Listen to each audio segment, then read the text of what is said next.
नमस्कार, ये रेडियो वर्षा है। वर्षा टाइम्स में आपका स्वागत है। गन्ना किसानों को स्वीकृत 10 रुपये प्रति क्विंटल भुगतान की प्रक्रिया प्रारंभ। कृषि मेले के आयोजन को लेकर तैयारियां शुरू। यातायात डीएसपी के नेतृत्व में चलाया गया नशा मुक्ति एवं यातायात जागरूकता अभियान। गोपालगंज पुलिस ने जारी की भू माफियाओं की दूसरी सूची। दुकान से दिन दहाड़े उचक्कों ने की 8 लाख के आभूषण की चोरी। और कवही में महिला के मौत मामले में 9 के विरुद्ध प्राथमिकी, पति को जेल।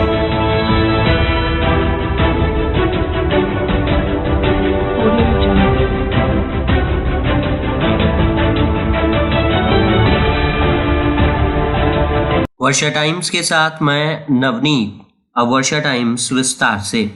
मुख्यमंत्री नीतीश कुमार द्वारा प्रगति यात्रा में की गई घोषणाओं के आलोक में बिहार राज्य के गन्ना किसानों को 10 रुपये प्रति क्विंटल मूल्य की दर में बढ़ोतरी का CFMS के माध्यम से भुगतान हेतु किसानों से आवश्यक कागजात की आवश्यकता के मद्देनजर कृषि एवं गन्ना उद्योग विभाग गोपालगंज द्वारा कैंप मोड में युद्ध स्तर पर भुगतान की प्रक्रिया पूर्ण की जाएगी। गन्ना कृषकों को सरकार द्वारा स्वीकृत बढ़ोतरी राशि 10 रुपये प्रति क्विंटल की दर से पेई आईडी जनरेट कर CFMS के माध्यम से ससमय भुगतान किया जाएगा। पेई आईडी जनरेट करने हेतु आधार कार्ड की आवश्यकता है, जिसके लिए चिन्हित पंचायतों में आधार कार्ड कलेक्शन हेतु 22 फरवरी से 27 फरवरी तक प्रतिदिन पूर्वाह्न 10 बजे से अपराह्न 5 बजे तक कैंप का आयोजन किया जाएगा। इस निमित्त जिला पदाधिकारी प्रशांत कुमार CH की अध्यक्षता में संयुक्त कृषि भवन के सभा कक्ष में सभी किसान सलाहकारों के साथ जागरूकता अभियान का 1 दिवसीय प्रशिक्षण कार्यक्रम का शुभारंभ किया गया। इस अवसर पर जिला पदाधिकारी द्वारा संबोधित करते हुए बताया गया कि माननीय मुख्यमंत्री द्वारा प्रगति यात्रा के दौरान घोषणा की गई थी, जो अब सभी धरातल पर उतार दी गई है। उन्हीं घोषणाओं में यहाँ के गन्ना किसानों के लिए 10 रुपए गन्ना मूल्य में बढ़ोतरी की गई। ये राशि इस गन्ना सत्र में घोषणा के पूर्व गन्ना मूल्य भुगतान पा चुके ऐसे किसानों के खाते में भी भुगतान किया जाएगा। मांझागढ़ संवाददाता सुदेश श्रीवास्तव के अनुसार शनिवार को मांझागढ़ प्रखंड अंतर्गत संचालित 250 आंगनबाड़ी केंद्रों पर विभागीय निर्देशानुसार आंगनबाड़ी केंद्रों पर सेविकाओं के द्वारा TH राशन का वितरण 6 माह से 3 वर्ष के बच्चों और गर्भवती तथा प्रसूति महिलाओं के अभिभावकों के बीच किया गया, जिसकी जांच बाल विकास परियोजना पदाधिकारी श्वेता कुमारी के द्वारा मांझा पूर्वी पंचायत के केंद्र संख्या 4, मांझा टोला लंगटू हाता केंद्र संख्या 1, लंगटू हाता केंद्र संख्या 5 और पुरानी बाजार सहित मांझा पूर्वी पंचायत में संचालित 11 आंगनबाड़ी केंद्रों की गहन जांच की गई। जांच के दौरान केंद्र संख्या 4-5 टोला लंगटू हाता आंगनबाड़ी केंद्र के सेविका प्रतिभा देवी, केंद्र संख्या 5 पुरानी बाजार आंगनबाड़ी सेविका अनीता देवी, केंद्र संख्या 6 पुरानी बाजार सेविका रंजना देवी और कोड संख्या 212 पुरानी बाजार सेविका माला देवी सहित अन्य सेविकाओं के द्वारा विभागीय निर्देशानुसार TH राशन का वितरण किया जा रहा था। समाचार प्रेषण तक कहीं से भी किसी प्रकार अनियमितता की खबर प्रकाश में नहीं आई है। मांझागढ़ संवाददाता के अनुसार 5 लीटर शराब के साथ शराब कारोबारी को पुलिस ने गिरफ्तार कर लिया है। बताते चले कि मांझागढ़ पुलिस को सूचना मिली कि दियरा क्षेत्र के करवनिया गांव के वीरेंद्र सहनी के पुत्र ओम प्रकाश सहनी शराब बेच रहे हैं। सूचना मिलते ही पुलिस ने शराब कारोबारी के घर छापेमारी कर 5 लीटर देशी चुलाई शराब के साथ गिरफ्तार करते हुए उत्पाद अधिनियम के तहत मांझागढ़ थाना कांड संख्या 59/25 में FIR दर्ज कर जेल भेज दिया है। प्रत्येक साल आने वाले बाढ़ के पानी से मांझागढ़ प्रखंड के पुरैना गांव वासी परेशान थे। बताते चले कि गंडक नदी से निकली झाड़ी नदी गौसिया से बलुई और पुरैना गांव के समीप से गुजरने वाली गंडक नदी में प्रत्येक साल आने वाली बाढ़ के पानी पुरैना गांव के लोगों के घर में घुस जाती थी, जिससे लोग प्रत्येक साल बाढ़ के पानी के कारण परेशानी झेलनी पड़ती थी।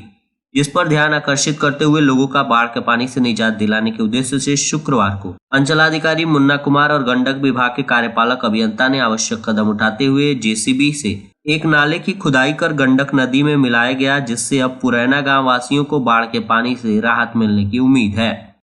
कृषि प्रौद्योगिकी प्रबंध अभिकरण आत्मा गोपालगंज के माध्यम से जिला कृषि कार्यालय परिसर गोपालगंज में आगामी 1 मार्च से 3 मार्च 2025 तक किसान मेला सह फल फूल एवं सब्जी प्रदर्शनी का आयोजन किया जाएगा।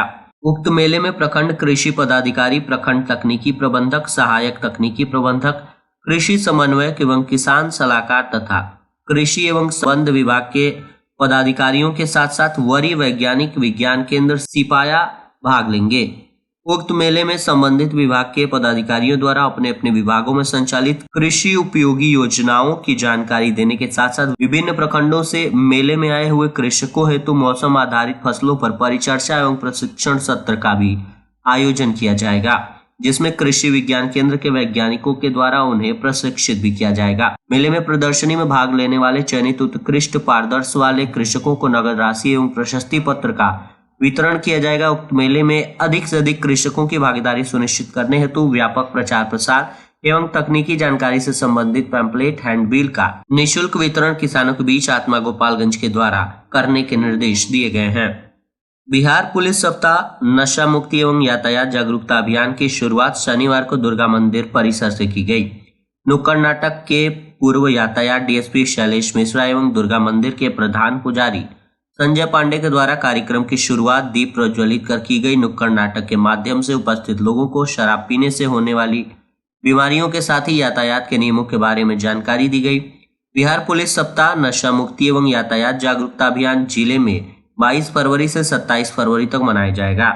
नुक्कड़ नाटक के माध्यम से लोगों को बताया गया कि शराब पीने से मस्तिष्क की क्षमता कम हो जाती है और लोग अपना संतुलन खो जाते हैं। बच्चों की शिक्षा बाधित होने के साथ ही परिवार में हमेशा काला बना रहता है। शराब पीने से लीवर और किडनी भी खराब होती है तथा कैंसर जैसी घातक बीमारी होने की संभावना बढ़ जाती है। इसके साथ ही लोग मानसिक रोग के भी शिकार हो जाते हैं। कार्यक्रम की शुरुआत के दौरान दुर्गा मंदिर परिसर में यातायात डीएसपी ने कहा कि शराब पीना लोगों को छोड़ देना चाहिए। शराब मुक्त बिहार, स्वच्छ समृद्ध बिहार बनाना है। इसके साथ ही उन्होंने कहा कि जब भी बाइक से घर से निकलें तो हेलमेट लगाकर निकलें। साथ ही पीछे बैठे व्यक्ति भी हेलमेट लगाए। कार अथवा 4 पहिया वाहन चलाते समय सीट बेल्ट अवश्य लगाएं।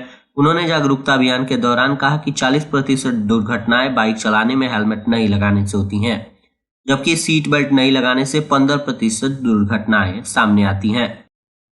गोपालगंज जिले में फर्जी कागजात तैयार कर जमीन की खरीद फरोख्त करने वाले भूमाफियाओं की दूसरी सूची जारी कर दी गई है। यह सूची पुलिस महकमे द्वारा जारी की गई है। पुलिस अधीक्षक अवधेश दीक्षित ने इसकी पुष्टि कर दी।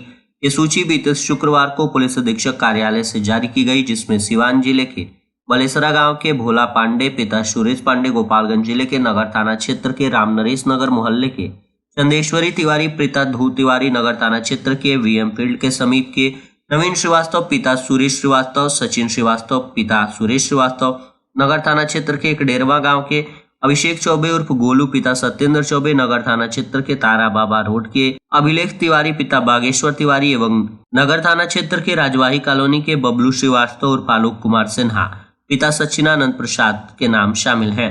भूमाफियाओं की पहली सूची पूर्व में जारी की गई थी। गोपालगंज के पुलिस अधीक्षक अवधेश दीक्षित ने इन भूमाफियाओं से जमीन की खरीद फरोख्त नहीं करने की अपील लोगों से की है। इन लोगों पर जमीन का फर्जी दस्तावेज बनाकर खरीद फरोख्त करने का आरोप है। एसपी अवधेश दीक्षित ने गोपालगंज वासियों से ऐसे सभी लोगों से जमीन खरीद फरोख्त करने से पहले दस्तावेज की गहराई से जांच कर लेने की अपील की है। साथ ही सचेत रहने का भी आग्रह किया है। उपरोक्त सभी व्यक्ति बिहार अपराध नियंत्रण अधिनियम 2024 की धारा 2 ख के अंतर्गत असामाजिक तत्वों की श्रेणी में शामिल हैं। भूमाफियाओं की सूची संधारित करने में सूचना देने के लिए पुलिस अधीक्षक गोपालगंज से संपर्क किया जा सकता है। फुलवरिया संवाददाता त्रिलोकीनाथ दुबे के अनुसार फुलवरिया थाने के प्रमुख व्यवसायी बाजार बथुआ में शनिवार के दिन दहाड़े उचक्कों ने ज्वेलरी दुकानदार को चकमा देकर 8 लाख रुपए सोने का जेवर उड़ा लिया।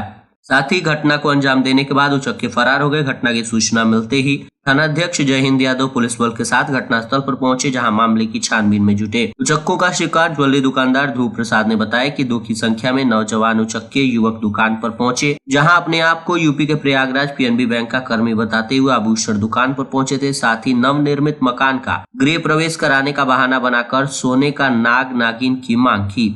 आभूषण का खुला अलमीरा देख इधर उधर देखने लगे। इसी बीच अलमीरा में रखे गए 100 ग्राम विदेशी सोने के आभूषण के अलावा कुछ अन्य आभूषण लेकर फरार हो गए, जिसकी कीमत बाजार में करीब 8 लाख रुपए आंकी गई है। थानाध्यक्ष ने बताया कि घटनास्थल पर पहुंचकर मामले की छानबीन की जा रही है। इस संबंध में घटना का शिकार स्वर्ण व्यवसायी ने अब तक लिखित शिकायत नहीं दी है। उचक्कों की गिरफ्तारी के लिए फिलहाल छापेमारी जारी रखी गई है। उचका गांव संवाददाता के अनुसार थाना क्षेत्र के कमही गांव में 20 फरवरी की रात 23 वर्षीय महिला आरती देवी की संदिग्ध स्थिति में मौत मामले में मृतक महिला के पिता के आवेदन पर ससुराल के 9 लोगों के विरुद्ध महिला की गला दबाकर हत्या करने का आरोप लगाते हुए प्राथमिकी दर्ज कराई गई है। मामले में पुलिस ने त्वरित कार्रवाई करते हुए आरोपी पति को न्यायालय में प्रस्तुत किया।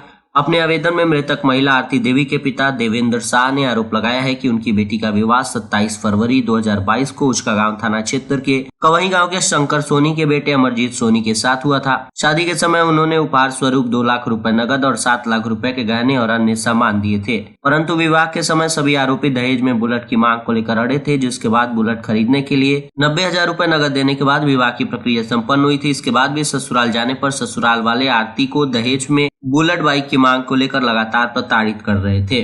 साथ ही उन्होंने कहा है कि 20 फरवरी की रात आरती देवी के पति ने उन्हें फोन कर सूचना दी कि आरती देवी की तबीयत खराब है, जिसे इलाज कराने के लिए वे लोग ले गए हैं। सूचना मिलने पर मौके पर पहुंचने पर पाया गया कि ससुराल के सभी लोग घर छोड़कर फरार हैं। वहीं सदर अस्पताल में जाने पर आरती का शव अकेले पड़ा हुआ पाया गया, जिसके बाद मौके से भाग रहे उसके पति को दौड़ाकर पकड़ने के बाद पुलिस को सौंपा गया। साथ ही मृतिका के पिता ने कहा है कि मुझे पूर्ण विश्वास है कि दहेज में बाइक की मांग पूरी नहीं होने पर आरोपियों ने आरती की गला दबाकर हत्या कर दी है। इसके बाद मामले में मृतक महिला आरती देवी के पिता देवेंद्र शाह के आवेदन पर उनके पति अमरजीत सोनी और अन्य 8 लोगों के विरुद्ध प्राथमिकी दर्ज कराई गई है।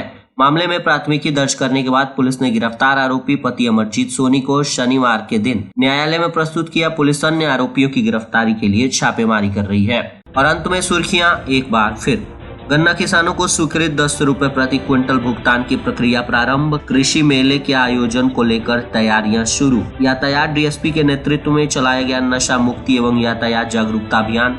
गोपालगंज पुलिस ने जारी की भूमाफियाओं की दूसरी सूची। दुकान से दिन दहाड़े उचक्कों ने किया 8 लाख के आभूषण की चोरी। और कवही में महिला के मौत मामले में 9 के विरुद्ध प्राथमिकी, पति को न्यायालय ने भेजा जेल। वर्षा टाइम्स का ये अंक यहीं समाप्त हुआ। नमस्कार।